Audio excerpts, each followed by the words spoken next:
Welcome to the Self-Publishing School podcast. This is the podcast to listen to if you're an aspiring writer or an author who wants to be more successful. On this show, you'll learn how to write and launch a book successfully, all from the top authors and people just like you who are doing it at the highest level. I'm your host, Chandler Bolt, the founder of Self-Publishing School, the author of the book called Published, and the CEO of selfpublishing.com. For free training on how to publish a book that sells 10,000 copies, go to selfpublishing.com/free training. Hey, Chandler Bolt here, and joining me today is Ian Morgan Cron. Ian is the host of a podcast, you may have heard of it. It's called the Typology Podcast, over 17 million downloads, and the author of multiple books, including The Road Back to You and his brand new book, The Story of You. The Road Back to You is one of the first and best Enneagram books that I've read. It's really, really good. So we're going to talk about how these books have done so well, but also what I thought would be really fun is using your Enneagram type to write and publish a great book. I think it's going to be really interesting. And so I'm excited to have you here. Ian, welcome. Thank you so much, Chandler. So first off, I want to go, specifically to The Road Back to You. Why did you decide to write that book? And why do you think that book's become such a big hit? Well, before that, I had written a novel, and then I wrote a memoir, and that memoir was a bestseller. And then I wrote The Road Back to You. And, you know how it is, like books are unpredictable, right? You just don't know what a book is going to do. I've read books that were terrible and sold 1 trillion copies, and I've read books that were brilliant and they sold 5,000 copies, or whatever. Yeah. I was at a juncture where I was getting a lot of pressure from my literary agent to write another book. I had no idea what to write about. It was like I was just like kind of like, I don't know, And I had been at a party, and periodically I'd hear people mention the Enneagram and things. And I'm a psychotherapist, and I first learned about the Enneagram in the 1990s. And I was like, I just had one of those moments. I remember exactly where I was at this stop sign in Franklin, Tennessee. And I thought, wait a minute, no one has written a primer on the Enneagram that was kind of entertaining but content rich. And I thought, I'm going to do it. So I called my literary agent and I said, I want to write a book about the Enneagram. She said, that's a terrible idea. And I was like, I don't know. I think it's a good idea. She said, well, first of all, it's off brand. She said, no publisher is going to sign that. And I said, yeah, but I got a hunch it would do really well. And she says, publishers don't care about hunches anymore. They only care about data. And I was like, well, let's give it let's just try, right? And a good publisher picked it up, and I had no idea it would do what it did. I mean, and as you know, it's a unicorn, right? Yeah. It's one of those unicorn books. Oh, yeah. And that sells beyond your wildest expectations, So I guess every publishing journey is different, but that one, it's been a really fun one because I won a great bet. I told my literary agent that the book would sell more than 100,000 units in the first year. And if it didn't, she was going to have to buy me an incredibly expensive steak in downtown Nashville. And I got a steak. So that was good.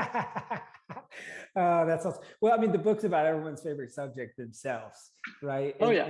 And there's a reason why a book like The Strengths Finder has been on top of the list, for years, maybe even over a decade. And I think you hit on a core fundamental thing that just drives long-term sales of a book like this. Do you feel like there's anything special that you did around the launch? I mean, obviously it sold more than 100,000 copies of. Yeah, no, actually it's sold well over 1 million copies now, more like 1.5 million, 1.3 million, something like that. Yeah, you said 100 over 100,000 within the first. Oh, in the first year. Yeah. So was there anything like, what do you feel like you did to launch that book successfully? And was there anything that you can point to that sold the most copies in the beginning? Obviously now it's just so well word of mouth and recommended, but was there anything in the beginning that worked well? Well, I did all the probably typical things, right? I went to all of my influencer friends, I pressed them really hard. I am a shameless salesman when a new book comes out. I go on every podcast. I mean, yours is listened to by many, but I always say, I'll go talk to a Girl Scout troop if it sells books. And the reason is publishers love it because I always tell them, I said, I will ride this pony at a birthday party. I mean, I will just keep going until I can't go anymore. And then I'll try a little harder. I was fortunate that I got on a podcast, and it was a pretty big podcast, and they had over 1 million downloads of that podcast. And that was a big help, right? Another thing was I ran into a guy at breakfast one day. It was like 6 or 7. I'd never met him. And he ran this subscription service where they sent out books to college kids in these sort of kits that parents buy. It's got a book, it's got this, it's like a gift boxy thing, right? And they sent out 15,000 a month. And I managed to get him to put a copy of my book in 15,000 boxes. Oh, wow. So all to say, you just try to be creative. You try every avenue. You don't try to be one of those writers that's like, oh, I'm finished and now I'm going to go back to being an introvert. You know what I mean? Like, you just got to go out there and work it and work every angle you possibly can, because you just don't know in the aggregate what it will do. And sometimes you hit a gold mine out of something you just never would expect to work. That's such a great tip and takeaway for so many aspiring authors and people publishing their books. So I want to unpack, kind of transition a bit, and really spend some time unpacking using our Enneagram types to write a great book. But I guess to set the stage for that, for people who have never heard of the Enneagram, what's kind of like a high level overview? Yeah, so the Enneagram is this basic, wonderful, uncannily accurate personality typing system. It teaches there are 9 basic personality styles in the world, one of which we gravitate toward and adopt in childhood just as a way to feel safe, to cope, to protect ourselves, and to navigate the new world of relationships in which we find ourselves. Very importantly, each of those types has an unconscious motivation that powerfully influences how that type predictably and habitually acts, thinks, and feels from moment to moment on a daily basis. And like I said, it's a wonderful typing system because, unlike many others, many of which I appreciate and like, it is actionable, it's accessible, it's quick to get. If you want to stay at a very basic level, you'll get a lot out of it. If you want to go down the wormhole, it becomes more and more complex, but you get even a higher resolution picture of each of the types. Got it. And then, in your mind, what makes this different from, say, like a Myers-Briggs, a DISC test, the Colby test, the Strength Finders? There's all these different assessments. What makes this different? And if I'm a listener who's thinking about taking the Enneagram, like, why take it, and how do you see it as having value? Well, I've worked with all those others, right? Hogan, Colby, DISC, Strength Finders, blah, blah, blah. And I like them. I like anything that helps people develop self-knowledge, right? The thing I like most about the Enneagram is that, one, it doesn't just tell you what you do, but why you do it. So it tells you about what is the motivation, the unconscious, unseen motivation that's below the waterline of consciousness, that drives the way I act, think, and feel above the waterline of consciousness. Does that make sense? Yeah, that makes sense. So a lot of those others things are really sort of trait driven. Like, these are your traits, but they don't tell you why they're your traits, right? And until you really wrestle with the unconscious motivation, you're going to be trapped in this cycle of self-defeating behaviors and ways of moving through the world, right? I could give you a lot of others, but that's probably a good place to start. Got it. So you feel like, so not only is it of an explanation of why you do what you do, but also the why behind the why. Yes, exactly. Why you were wired that way, which if you can understand the why, then you can start to unpack that. You can start to live with it, change the things you don't like, adapt, and that sort of thing. Exactly. And the other thing that's great about the Enneagram, unlike a lot of other typologies, is it not only tells you what and why, it also tells you what you are like when you're under stress and what you're like when you're doing well. And that is a gold mine, right? Because if you know what you're like under stress, you can begin to spot it earlier and head it off right at the pass. Because frankly, none of us are at our best when we're under stress. And how do we mitigate the problems that come with being under stress? Yeah, I like that. And I like the point you mentioned earlier, which is there's layers of understanding the Enneagram, which is the base level. And then there's going deeper. I think that's one of the reasons I love your book, The Road Back to You. And then also the Typology podcast is you can kind of zoom in on, okay, I now have a broad-based understanding of the Enneagram as a whole, but then me specifically in a deeper, more meaningful way. So I want to talk kind of using these types, and I want to start with you as the example. So I think, okay. I think if my research is correct, you're a 4. That's right. And so so being a 4, maybe, what is it? And then how does your Enneagram type play into you writing and publishing books? What does that look like? Yeah, so the Enneagram 4 is called the individualist. We think there are fewer 4s in the population than any other type, which is something Enneagram 4s love to hear because we are, our unconscious motivation is a need to be special and unique in order to compensate for what we feel is something missing in our essential makeup that disqualifies us from enjoying a sense of belongingness, wholeness, and 4s are like disproportionately represented in the arts, right? I mean, think Kurt Cobain, think Amy Winehouse, think Ernest Hemingway, think, the list goes on and on and on, right? And so we could be temperamental, moody, self-absorbed, a little melancholy at times. So a little bit of the quintessential artist. Tons of writers are 4s, tons of them. As obviously, as well as musicians, sculptors, dancers, etc. For me as a 4 and a writer, 4s have a very, very rich imagination. And they're very feeling-centered people. And, when we're great, when we're healthy, right, when we have a lot of self-awareness, we're able to be very action-oriented, right? We start to really get in gear. We get organized. We commit to deadlines. We really start to kill it. Now, 4s, when they're not doing great, will stay up in their imagination and write scripts and great books and never actually sit down and do it, right? We can be get sort of lost in this self-defeated, slightly depressed space, where we feel like sort of envious of everybody else who can do it. But we just give ourselves a pass, on doing it ourselves. And we have great ideas.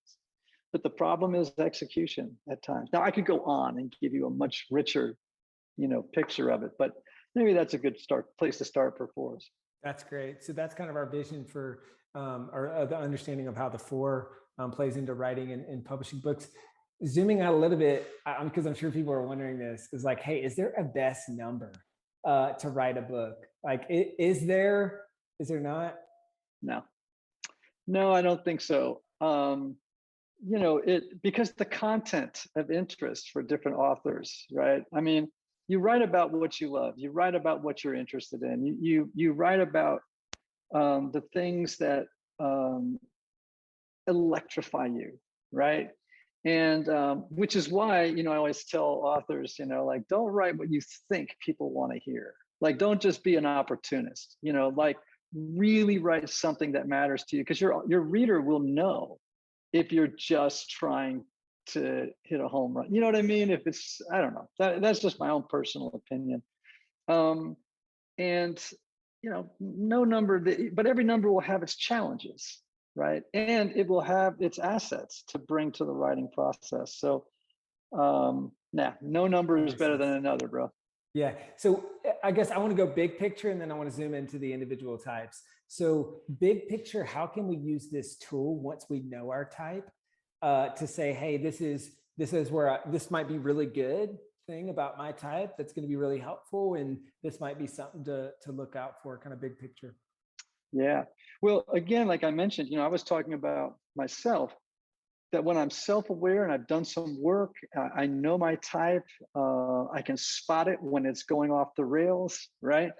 Um, so when I go into those spaces where I'm like doing the things I described, I have the capacity to self-observe and then say, whoa, this is going to end in tears, like, do not go down this path. So I'll give you an example of this. It's kind of humorous, but when I was riding the road back to you, I remember one specific incident. I was feeling tired. I was up against a really tough deadline, right? And that book should have taken me a year to write. You know this. Most publishers will say 9 to 12 months, right? Out. I had 5 months to write that book. And I was working 12, 14-hour days. And one day I'm sitting in my chair and I'm sort of, it was a rainy day out in Connecticut. That's where I was when I wrote it. And the song, the old Simon and Garfunkel song, Sound of Silence, came on. And that's a really melancholy kind of song, right? Now, as a 4, like, I got hooked into the song, right? And I'm sitting in the chair and I'm staring out the window and I'm doing the woe is me. And I'm also kind of writing poems in my head. And I'm, the tick tock, clock's going, man. Like, and I was able in the moment, a minute or two into this kind of reverie. And I just said, dude, you got a deadline. You have no time for this 4 nonsense right now. And like, get up and go, right? Mm-hmm. And that's the beauty of it, right? Like, I can let me give you another example. If you're a 1, we used to call them the perfectionists. Now I call them the improvers. Now, you know how hard it is as a writer to be a perfectionist. It's a disaster, right? Because you're constantly editing as you're writing. And that's like the kiss of death, right? Your brain can't do it. Right? Your creative side can't edit at the same time. One side of the brain's got to be working or the other, right? So when you're a 1 and you start to recognize, I am into perfectionist drive right now, and it's only going to defeat me. I've got to vomit this first draft. It's going to be, I don't know, can you cuss on this show? We often don't. Crappy first drafts. You know what I mean? Like yeah. Like Anne Lamott calls it something else, but it's a crappy first draft, and you just so hard for the perfectionist to let go and be able to do that. But if you know the Enneagram and you can spot that and give yourself a little bit of grace and self-compassion, right? You can change the whole orientation of what's happening in your process. Yeah, that's great. I want to drill in. I love that you're throwing out specific examples of like, oh, for the 1 and for the 4 and that sort of thing. So I want to drill in kind of per type. But before then, where can people go to find out their Enneagram type? I know there's tests. I know obviously your book was really helpful for me specifically. Where do you recommend people as the first step of kind of understanding it? So that this next part where we go in per type, that they'll understand that piece. So I have a test called the IEQ9. Honestly, I do think it's the most accurate, valid, reliable test on the market. And people could go to my website, IANMORGANCRON.com, and take it there. Obviously, some people like to learn more narratively. And if that's the case, just get a copy of The Road Back to You and dig in. Cool. And I think the book was helpful because I was able to read each type and then kind of say, okay, I think maybe 8, maybe 7, maybe 3. And then I think also I took a test or 2, but then it was interesting when I started working with Michael Hyatt. For those who don't know, he started mentoring me personally and then advising for my company, Self-Publishing School.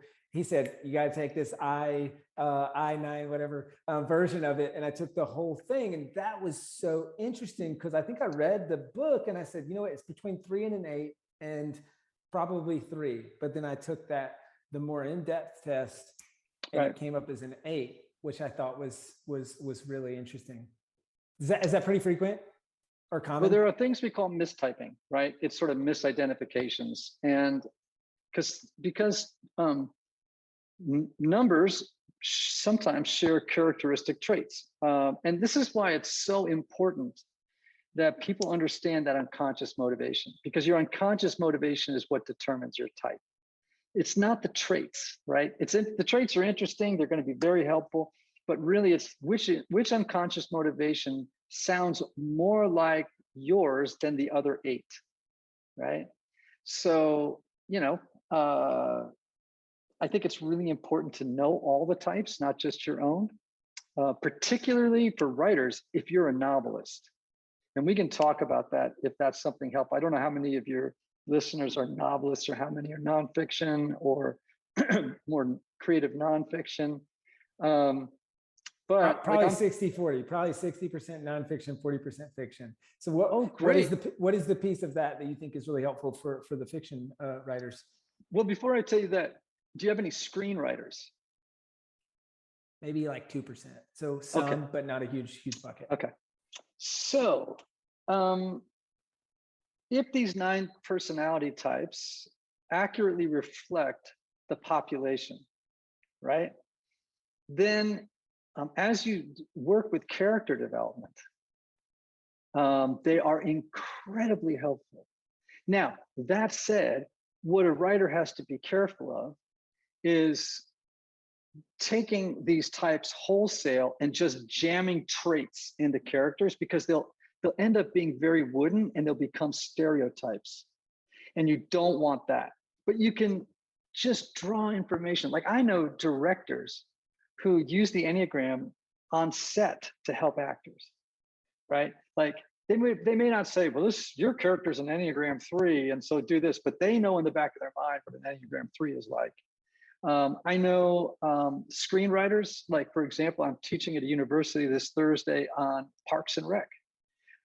Parks and Rec as a screenplay for that show there are 9 personalities on that show, all the major characters, and all 9 are different. All the different 9 Enneagram types are on that show. And it makes it so fun and rich to use it as sort of a tool for helping people understand type and characters.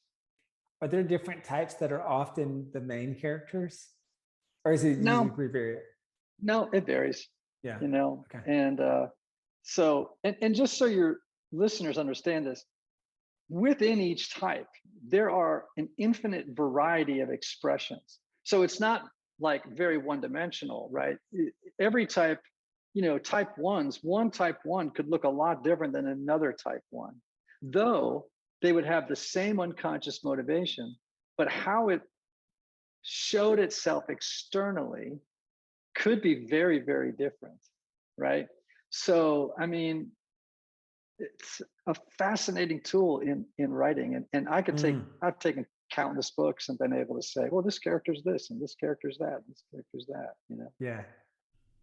Hey, Chandler Bolt here. I hope you're loving this episode so far. It's time to go from inspiration to implementation. All right, so if you've learned something, we want to help you implement what you've learned with your book. So what I want you to do right now is go to selfpublishing.com/schedule, book a publishing consultation with one of the experts on my team. We'll talk about your goals for your book, your dreams, your challenges, your next steps, and we'll start putting together a plan.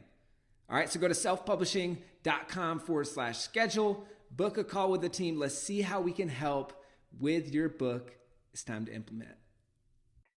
Let's kind of go down the horn here. The type 1, the perfectionist, or I think you said you now call it the improver. Let's go pro con. Like, how will that type serve that potential or aspiring author, and what's maybe one thing they need to look out for or be wary of? Well, one of the things I just mentioned was perfectionism, and perfectionism is the enemy in writing. I struggle with perfectionism every time I sit down, but I've just learned to not listen to the voice, right? The voice of self-criticism. The pro is that ones get stuff done, right? Like, they are very organized.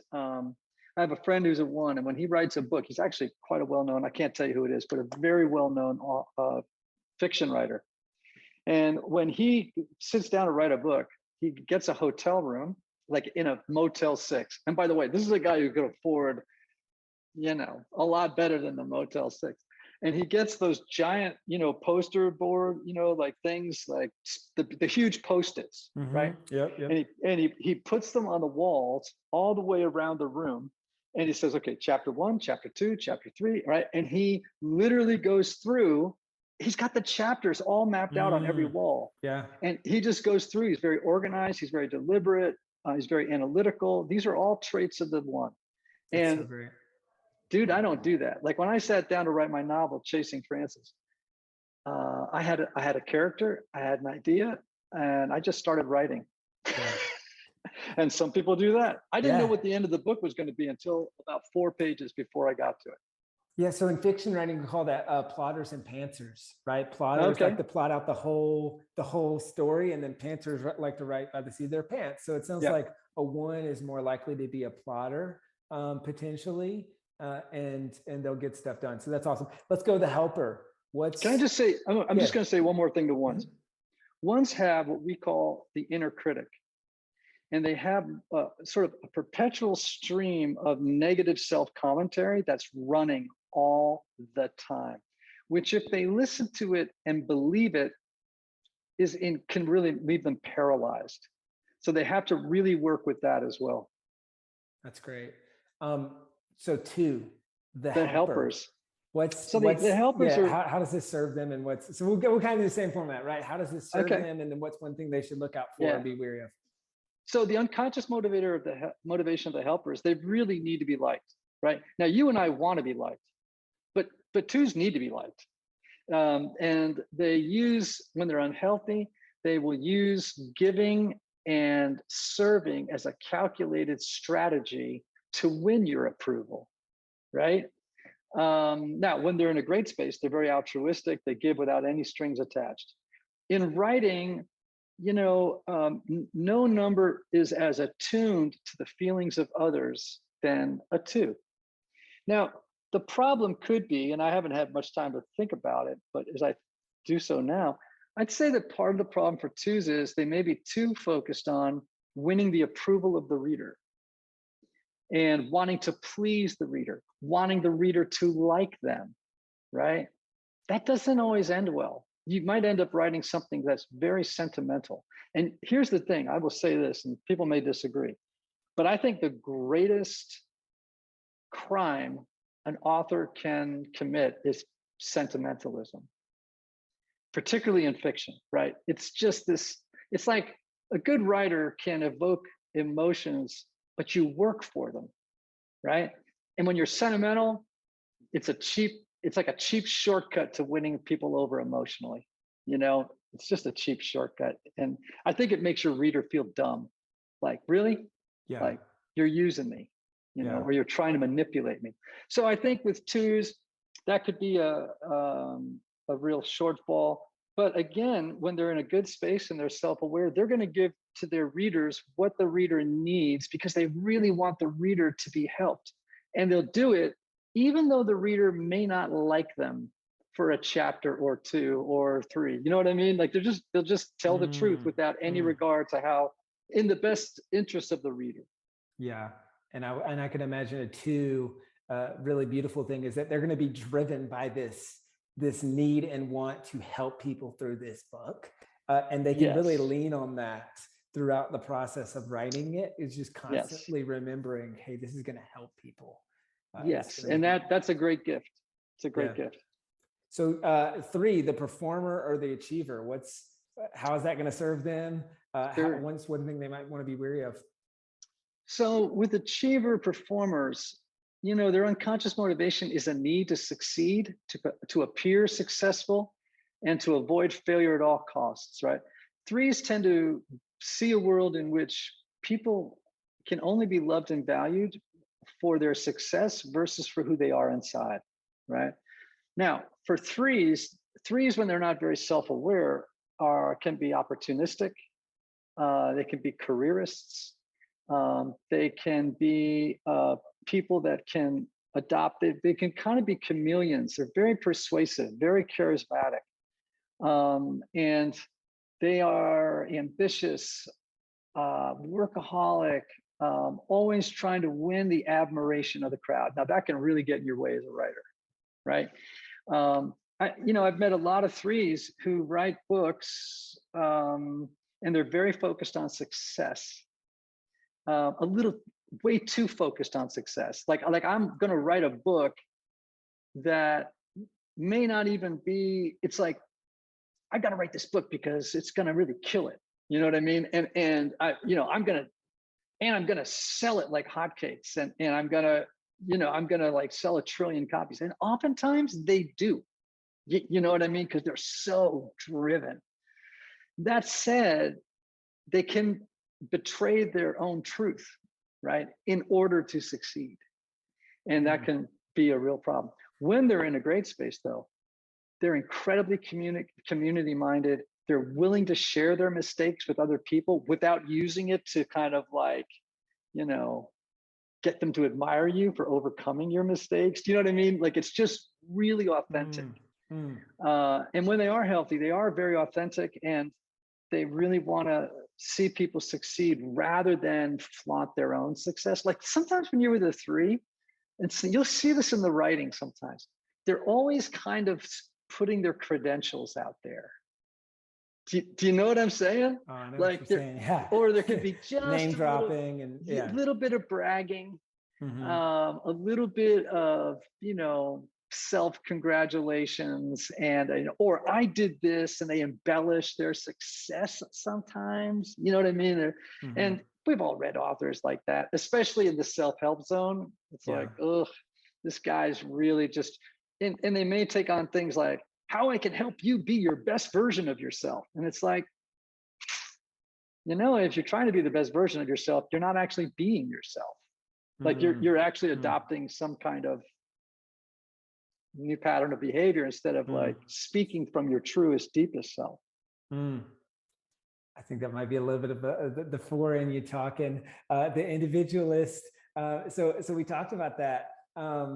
That type, and you kind of went in depth on that. Let's go to the 5. Sure. The investigator, pros, cons. Yeah. So the unconscious motivation of the investigator is this powerful need. They're very private, I should say, very private. Think Bill Gates, like if you've never seen inside Bill's mind, that's a 5, right? They're incredibly analytical. Their powers of observation are unparalleled.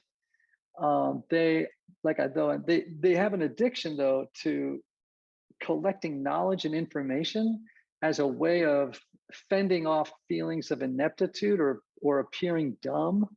Now, here's where they get into trouble. If they're not very self-aware, 5s can spend all their time researching and gaining knowledge about a topic and never getting around to actually sitting and writing about it. I actually have a friend of mine who's a 5, and he wrote a book, and it was crazy the amount of time he spent researching it. And he should have been able to write it far faster than he did. And the danger for 5s is they exhaust themselves doing research. And by the time it's time to write it, they're just exhausted. They don't have any energy left for it. That's very interesting. I would have never thought about that. I know you talked about towards the beginning of this, that 4s are very frequently creatives, authors. I would almost think coming into this that the 5 is like the thoroughbred author, like almost just like the most common author. They're researching, they're private, they're writing. Do you think so, or maybe not? It sort of depends on the topic, I suppose. I've known 5 novelists, really, and they're fantastic. Yep. I think, and 5s can be insanely creative. Particularly, we don't have time to talk about this, but particularly if they have what's called a 4 wing. So that means that they borrow a lot of the resources of the 4, and then you've got one that's a headspace person and a heart space person. You put the 2 together, wow, you just get genius, right? But another difficulty for fives can come when it's time to promote the book. They're insanely private. They don't like self-promotion. They hate small talk. And when you're doing, lots of marketing and things, there's a lot of small talk involved. Yeah. That's just part of the game. Yeah. And, so that could be a problem for fives. That's great. We're going down the horn. Six. The loyalist. The loyalist, God bless him. First of all, I'd say they're one of the funniest numbers on the Enneagram. So that makes them, their sense of irony and wit is very sharp. And so they can be fantastic writers, really, really great. Like Anne Lamott is a 6. I've done a couple of events with Anne, and she is a classic 6. I mean, she's a character, man. And so, sixes, the unconscious motivation is a need to feel certain, to feel safe and secure. And they're always scanning the horizon for the next catastrophe, right? They're always rehearsing and planning for what could go wrong. Now, one of the features of the 6 is they self-doubt and they self-question constantly. There's tons of self-questioning. They don't trust themselves enough. And so what can happen, you can see what happens in the writing process then, right? When they're writing a 6, if you're doing all this self-questioning, is this right? Is this good? And then they might go out and they ask people, could you read this chapter? I'm not sure. There's just, because they don't trust themselves, they're always looking for an outside authority to give them a sense of certainty, which can really slow the car down, right? There's no certainty when you're writing. There just isn't. Yes. Yeah. And so, that's one of the things that 6s would need to watch out for. That said, like I said, when they're in a healthy space, man, they are funny, and their writing can be very insightful and very practical because they're earthy kinds of people, Yeah. And so anyhow, I have a special affection for 6s because they're kind of, we call them the loyalists for a good reason, and they will think about their audience and wanting the best for their audience, like a 2 will. Yes. And then that's they'll poke holes in all spots of the argument, which will probably make for a better book when they're explaining that concept, right? So 7, the enthusiast, pro. So good. So the enthusiast, these are the joy bombs of the Enneagram, the adventurers, the fun seekers, people who are living in the future, constantly thinking about a world of unlimited options, right? Now they're afraid of too much pain, having distressing feelings. They're afraid they'll get trapped in them forever. So here's some problems for 7s. 7s are notoriously distractible. Which is hard in writing, man. They are notoriously, I don't want to say ADHD because that's an actual psychological term, but if you use it in modern, from the way that modern people tend to think of it, they're a little bit like Tigger, you know what I mean? And they're great at starting projects, but they're not always great at finishing them because something else will come along that just seems shinier. And so that would be a struggle for 7s. I think one of the great things about 7s, though, is they have this ability to see overlapping patterns and ideas, and their ability to synthesize them and create some kind of incredibly creative hybrid, or they like collide atoms, right? And they just sort of burst into these ideas that no one's had before. And they tend to be very quick-witted and great with words, right? And of course, fun. They're fun and they're adventurous, and their thinking is definitely they'll go off the map and think in new ways that people hadn't thought of. I feel like the 7 can be the ultimate. They could promote the book till the cows come home. Yeah. It's the ultimate promoter. I think probably Marie Forleo, and how many have had her on the show, and how many just creative things. And they are an enthusiast for that book. Let's go to 8, the challenger. Okay, so 8's blunt, notoriously blunt, the most assertive, sometimes aggressive number on the Enneagram. Eights, their unconscious motivation is a need to assert power and control over others in the environment in order to mask vulnerability and weakness in themselves, right? Now, where eights are great is, like threes, they get stuff done. They will sleep on the floor to get things done, right?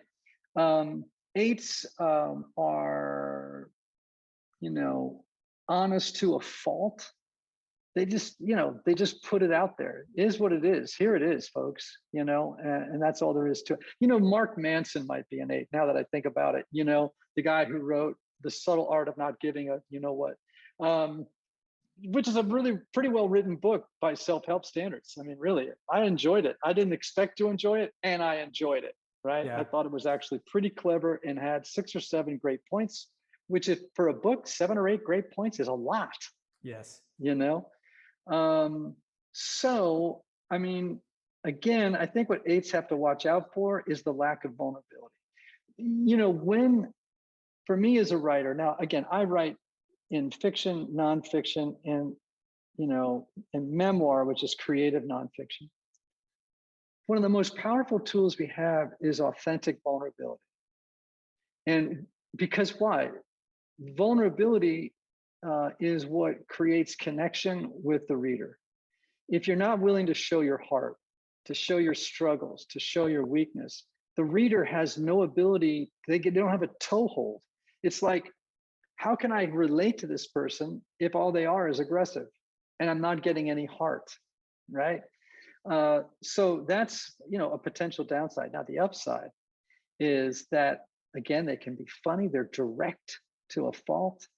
So they're not going to, mince words with you. Eights could be, the kind of writer you can rely on to put it out there in pretty brass terms, And I love that in writers, when I meet an 8 kind of writer, this could be fantastic, right? They just have to watch out for what it's like if they're becoming too suspicious of their reader and they don't want to share their weaknesses, Oh, interesting. That's really good. Now, does that resonate with you, or does the 3 resonate with you? I think the 8 does. I think I'm probably an 8 wing 7. Okay. And so that resonates with me on a pretty deep, the feedback that I get somewhat frequently from my team and people in my life is that I'm blunt and direct. And then I can also see patterns. And like you said, I bet Mark Manson probably is. I bet Gary Vaynerchuk probably is. I think you've had Dave Ramsey on your show. And such an 8. Yeah. Oh, such an 8. I laugh. I was just at a party the other night with Dave, and I said to him, I said, you're an 8 with an 8 wing. I mean, he is just all 8. And you can hear it in the writing, right? It's you feel like you're getting pummeled a little bit. Now, I think, and I've never said this to him, I probably shouldn't say it on a podcast, but I think I haven't read enough of his stuff. I shouldn't jump to a conclusion here. I don't know how vulnerable Dave is with the reader. But he does tell an early story about his life, right? Like when he was screwing things up and like messing things up. And that's a place where the reader gets hooked, right? It's like, okay, you get me. There's empathy. There's like, he gets, now he's going to beat you up a little bit, but you are going to feel that he's for you. Like he wants you to win. He's not just beating you up for the heck of it. He wants you to win. And I think that's a lot of the charm. It's a lot of the magic. Yeah, that's great. We're in the home stretch here. Final couple questions. The 9. I guess this is the last one. They're called the peacemakers. Sometimes called the sweethearts of the Enneagram. But like every other type, they have a shadow side, right? 9s really want to maintain connection with other people. They will sometimes merge with the agenda, the program of other people or groups, and they really hate conflict. Right? They really don't like conflict. Now, here's the great thing about 9s. Like, for example, all the best songwriters I know are 4s or 9s. Like they just, I know all types can be great songwriters, right? but I meet a lot of 4s and 9s. And the reason is that 9s have the ability, unlike any other type, to see the world through the eyes of all 9 types. And they see the merits of all the arguments and positions of all 9 types. Can you see how that helps you in fiction? Oh my gosh, I mean, yes. tremendous. In every genre. Yeah. And so, they don't, and they're great at they're such great people at bringing people together around an idea, and just taking everybody into account. Now, the fear of conflict might make a 9 back away from saying things that would offend or push away the audience, right? But, the other thing that 9s have to watch out for too is they have probably they have a struggle like 7s do with distractibility, right? With procrastination is a big problem for 9s. And if that's not enough, what is? And so, but when they're healthy, man, gosh, they start to look like healthy 3s. They start making lists. They tick stuff off. They really care about productivity. You know what I mean? Nothing will distract them. They really get down to it. They care about success. They want to win like a healthy 3. So, when you get that combination with the ability to see the world from a million different angles, it's possibly a very powerful writer. Oh my gosh, productivity plus relatability feels like a lethal combination to write a great book. Final couple of questions here. And this is, I know this is like a giant can of worms, so we don't have to, I just want to just quickly touch on this, but wings. I know you mentioned this earlier, like there's just layers and layers and layers. Yeah. What is the concept so that people can maybe go, grab your book and dive into more of the concept of wings as a whole, and how do they play into this? So you have a core type, right? I'm a 4, you're an 8, right? That's your core dominant type, okay? Now, you have what's called a wing, and that wing can only be one of the 2 numbers adjacent to your core type. So you as an 8 could only have a 9 or a 7 wing. Actually, what I should say is you have both wings, but one is dominant, okay? I'm a 4. I can only have a 5 or a 3 wing, right? So I say that because sometimes people will be a 1 and they'll go, I'm a 1 with an 8 wing. I'll be like, no, you're not. It's not possible, right? So it's one of the 2 numbers adjacent to your own. The wing, think of it like salt and pepper, right? Like your wing seasons you with some of the traits, resources, and characteristics of that other number. So I'm a 4. I have a 3 wing, though the older I get, the more of my 5 wing develops, right? The 3 wing in me is what, going back to the beginning of our conversation, is what makes me want to succeed, right? There's a part of me that has quite a bit of that little performer side in me. So I'm like, what do I got to do, right? So I am creative, and I am imaginative, and I am an artist, and I am all that side of things. But I also have this little 3 in me that goes, let's score a win. Like, let's go out and crush it. Let's go out and sell it. Like I'm actually a pretty good tell and sell guy. Like I'll go and tell and sell with everybody, until the book does well. I mean, no, seriously, I have no pride. I'm just like, what is it going to take me, man? And it's because, look, I didn't write a book because I didn't want anyone to read it. I wrote a book because I thought it mattered. Yes. And because I thought it was going to be a huge contribution to a conversation that's being had. And I wanted, I wanted to succeed, not because, and some artsy writers can like, oh, I wouldn't possibly do that. It's not, and I'm like, not me, man. Put me on the gravy train. I'm ready to go. So I don't know.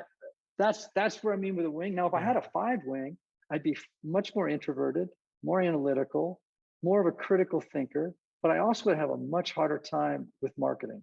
A lot harder time with going out and talking with other people, divulging personal information, that kind of stuff. So your wing, it's important. It gives you a higher resolution picture of your type. That's so great. So great. Hey, Ian, knowing what you know now, what would be your advice on how to use the Enneagram to write a better book? To the Ian from years ago, before you wrote your first book, and from all the other Ians maybe who are out there thinking about writing their book. So I think a key predictor of success in life is self-awareness, without question. Self-knowledge and self-awareness, if you're armed with that, you will not bang guardrail to guardrail through relationships and work and everything else that you do. And so what the Enneagram gives me, and has given countless millions of other people, is self-awareness. Like, I know myself better than the average bear. You know what I'm saying? Like, I just do. And I'm also aware that there's a huge swath of material that I don't know about myself. And I keep that in mind. And that's actually a piece of self-knowledge and self-awareness, right? Like, I think one of the biggest mistakes you can make in life is to presume you actually know all there is to know about yourself. There is, I'm a therapist, so I'm not going to go into the unconscious, but let me just tell you something. There is so much material in your unconscious governing your life at any given moment. It would scare you if you knew how many other forces are at play in the way that you act, think, and feel from moment to moment, right? It's just how it goes. Now, so for me, the Enneagram has helped me not only understand myself, but it's helped me understand other people. So when I write to an audience, I'm not presuming that everybody's a 4. I keep in mind that there's a lot of different people out there. And it's helped me in that way too. Like, sometimes I have this, I think one of the gifts I have is I have the ability to forecast the objection of the reader so that I can address it before it lingers too long in their mind. That's really right? good. Mm-hmm. And so I can poke a little fun at it, but I'm the kind of writer who knows it's important to name the reader's anxiety before too long, or you're going to lose them. So it's much better to say, now I know what you're thinking right now, without saying that. But you know what I'm saying? It's like, you better tell them that you know what you're thinking, what you know they're thinking, or because it'll keep the reader in the game with you. It's like, okay, I trust this guy. He knows I'm anxious about what he's saying or whatever. I think that's really, really helpful. That's so great. Ian, this has been awesome. Really, really fun. Where can people go to grab a copy of your book? The Road Back to You, the new book, the story of you. Where can they go to grab a copy and find out more about what you're up to? Yeah, so they can obviously go to Amazon and buy both titles. They could go to a Barnes and Noble and buy it. Obviously my website, ianmorgancron.com, which hopefully you'll have in your show notes somewhere so people can click on it and go right there. And there they can learn about online courses, the IQ9, they can learn, my test, all kinds of things. And just to put a plug in for the new book, as I mentioned, I'm shameless. The new book could be really helpful for writers, because what it says is, look, these are personality types, but they also are the stories each type tells themselves about who they are and how the world works. And unfortunately, pretty much in every case, those are broken stories that are left over from childhood. And so if they can recognize that and begin to undergo the journey, or to go on the journey of rewriting their narrative, rewriting their story, this is great stuff for writers to be doing, right? It'd be a good idea for writers to go through the exercise of rewriting their own story before they start the business of, either telling stories or relating ideas to other people. And again, writers need self-knowledge. They need self-awareness, and the story of you could really help them achieve it. Yeah, that's great. I was going to ask you a follow-up on that. Do you feel like it's, for the person who's listening right now, do they go the road back to you and then read the story of you? Should they go straight to the story of you? Like, how do they know which book to grab first? You could go in either direction. Honestly, I think the story of you could actually be potentially more helpful for writers. because it really helps them understand that everybody lives inside a story about themselves. Everybody, from moment to moment, right?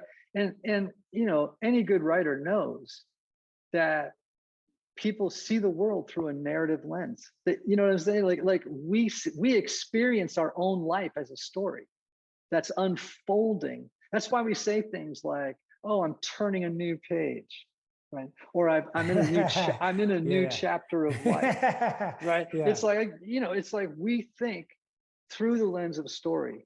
There's a reason story there's an everywhereness to story, and the book really explores some of those themes. That's great. Well, guys, grab a copy of the book, either book. This has been so amazing. I've been trying to make this happen for a year, 2 years. So, guys, I hope that you enjoyed this, and this helps you understand not only your Enneagram type, but how that can serve you in writing a better book. Let me know in the comments or in a review if you like this. I've been thinking about doing another series on like Myers-Briggs and DISC and stuff like that. But this was really, really helpful. Ian, I appreciate you. Thanks, Chandler.